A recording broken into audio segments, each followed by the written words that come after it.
Eu sou o pastor Silvio Macri, pastor aposentado, membro da primeira Igreja Batista de Itaperuna.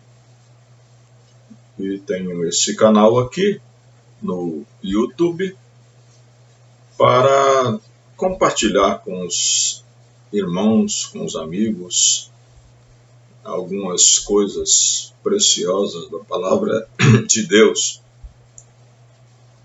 Hoje nós queríamos falar sobre a expressão faz-nos um. É uma referência ao aniversário da igreja de que eu faço parte, a primeira Igreja Batista de Itaperuna, está completando 95 anos e adotou como tema para essas comemorações essa frase, faz-nos um.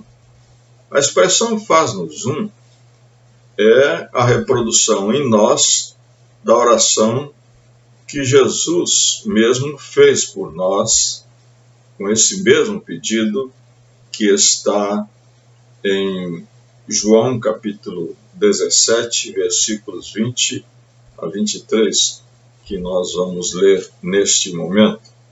Diz assim a palavra de Deus: não peço somente por estes, mas também por aqueles que vierem a crer em mim por meio da palavra que eles falarem, a fim de que todos sejam um. E como tu, ó Pai, estás em mim e eu em ti, também eles estejam em nós, para que o mundo creia que tu me enviaste. Eu lhes transmiti a glória que me deste, para que sejam um, como nós o somos. E eu neles e tu em mim, a fim de que sejam aperfeiçoados na unidade, para que o mundo conheça que tu me enviaste e os amaste, como também amastes a mim. Jesus fez uma oração pela unidade da sua futura igreja, para aquele grupo que o seguia naquele momento e também, como ele mesmo se expressa ali naquela oração que lemos, por aqueles que iriam crer no futuro. Então foi uma oração pela unidade da igreja, uma oração objetiva, uma oração que pode ser, vamos dizer assim, analisada, né, em 3 pontos principais. Jesus Cristo diz para que eles sejam um. A unidade da igreja, então, precisa reproduzir, segundo a oração de Jesus, precisa reproduzir a unidade da Trindade. O apóstolo Paulo, em Efésios capítulo 4, versículos 4 e 5, ele fala sobre isso. Vamos ler para vocês aqui, Efésios 4, 4 e 5, que diz assim: há somente um corpo e um só Espírito, como também é uma só a esperança para a qual vocês foram chamados. Há um só Senhor, uma só fé, um só batismo, um só Deus e Pai de todos, o qual é sobre todos, age por meio de todos e está em todos.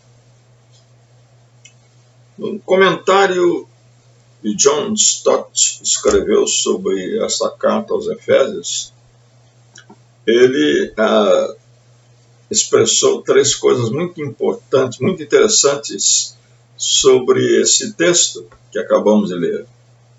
Ele diz: há um só corpo, porque há um só Espírito.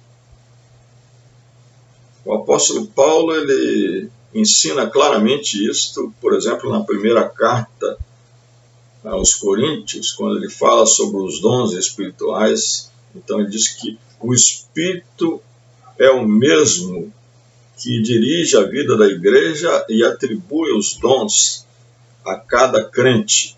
Há um só corpo, então existe uma unidade porque há um só Espírito. Só te diz também que há uma só esperança, uma só fé, um só batismo, porque há um só Senhor. Esse Senhor é Jesus Cristo. É o único mediador entre Deus e os homens.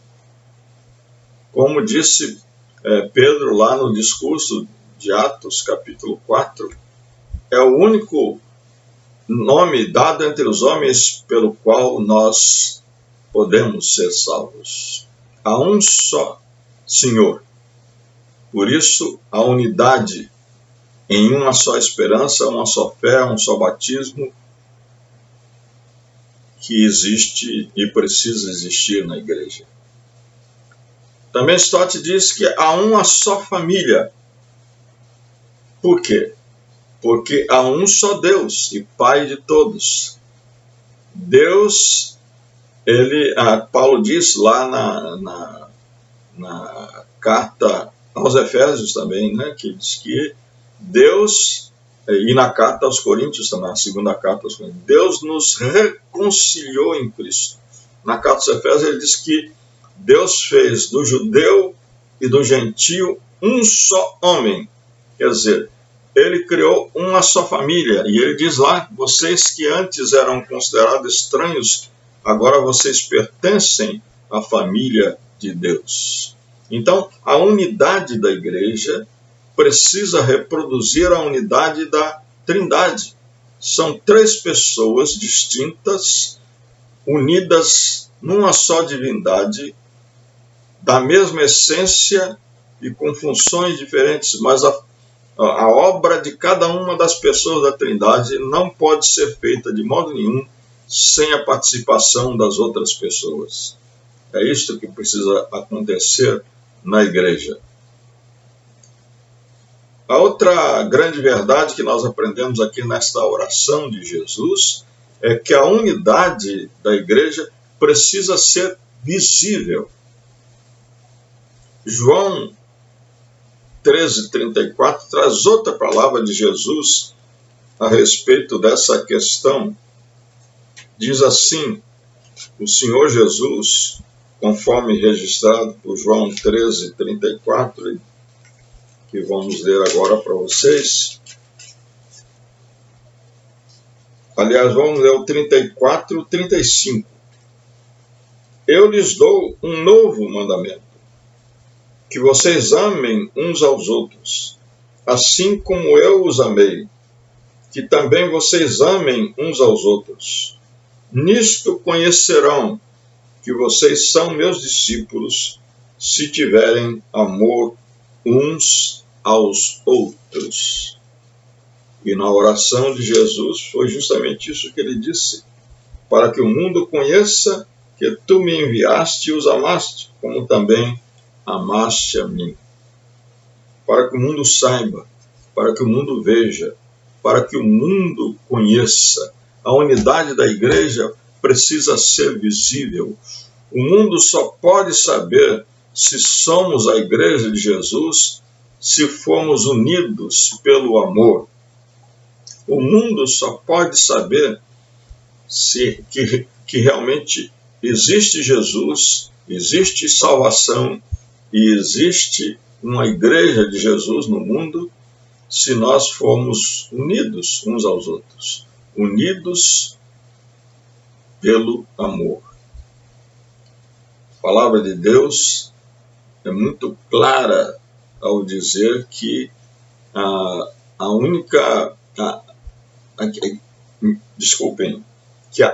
o amor é o vínculo da perfeição. É uma palavra de Paulo lá na carta aos Colossenses. O vínculo quer dizer, vamos assim, a amarração final do pacote. Fazemos um pacote, enfeitamos aquele pacote, mas nós precisamos né? Fechar aquele pacote. Tem que ter um fechamento, uma amarração. E este é o amor. Essa amarração é o amor. O amor é que faz o fechamento, né, da unidade da igreja. É que demonstra ao mundo que realmente existe um povo de Deus que segue a um só Senhor e um só Pai, e que é constituído por um só Espírito em um corpo visível. E Jesus também, ele ora aqui, essa é a terceira grande verdade que nós temos nessa oração, ele ora para que a unidade dos crentes, a unidade da sua igreja, produza fé nos outros. Ele diz, para que o mundo creia que tu me enviaste. Um comentarista, falando sobre isso, ele diz que o mundo vai aprender sobre Jesus, sobre o amor, vai aceitar que existe um amor verdadeiro, um amor de Deus pelo mundo, e vai crer. A grande mensagem da igreja para o mundo é que Deus amou o mundo de tal maneira que deu seu Filho unigênito para que todo aquele que nele creia não pereça, mas tenha vida eterna. Vejam só que Deus amou a nós. Deus deu o seu Filho por nós. E o objetivo claro dessa vinda de Jesus ao mundo é que Jesus salve as pessoas. Aliás, nessa mesma passagem, Jesus disse, eu não vim para julgar, eu vim para que o mundo fosse salvo por mim. A unidade da igreja precisa produzir fé nos outros. Jesus ora para que o mundo creia. Se a igreja não for unida, quem é que vai crer nesse Jesus que a igreja segue? Se a igreja não demonstrar amor internamente e amor pelas outras pessoas no mundo, se a igreja não for uma comunidade de serviço, então quem é que vai crer nesse Jesus? A mensagem será uma mensagem farisaica, hipócrita, porque não há demonstração objetiva e não produz fé nas pessoas. Faz-nos um. Faz-nos um. Jesus disse, e nós podemos orar também, para que nós sejamos como o Pai, o Filho e o Espírito Santo na sua unidade. Faz-nos um, para que o mundo veja como nós somos unidos. Faz-nos um, para que o mundo creia, por causa da nossa união, por causa do nosso amor, creia em Jesus como Salvador. Interessante, o número 1 na matemática tem umas propriedades interessantes. Aliás, os matemáticos dizem que o número 1 é a identidade de multiplicação. Quer dizer, qualquer número multiplicado por 1 dá ele mesmo. 10 multiplicado por 1 é 10, 20 multiplicado por 1 é 20, e por aí afora. 1 é o quadrado de si mesmo. A raiz quadrada de 1 é 1. A raiz cúbica de 1 é 1. O cubo de 1 é 1. 1 é indivisível. 1 dividido por 1 é 1. Não é? 1 multiplicado por 1 é 1. Não é verdade? São coisas muito interessantes. Isso nos ensina o quê? Que a igreja precisa ser indivisível. que apesar de toda a multiplicidade que há na igreja, ela precisa ser uma só, uma unidade só. Que quando nós diminuímos 1 menos 1 é 0, quando nós tiramos a unidade da igreja, então a igreja deixa de existir. Então que Deus possa nos abençoar, que Ele possa atender essa oração. Faz-nos um, Senhor. Amém?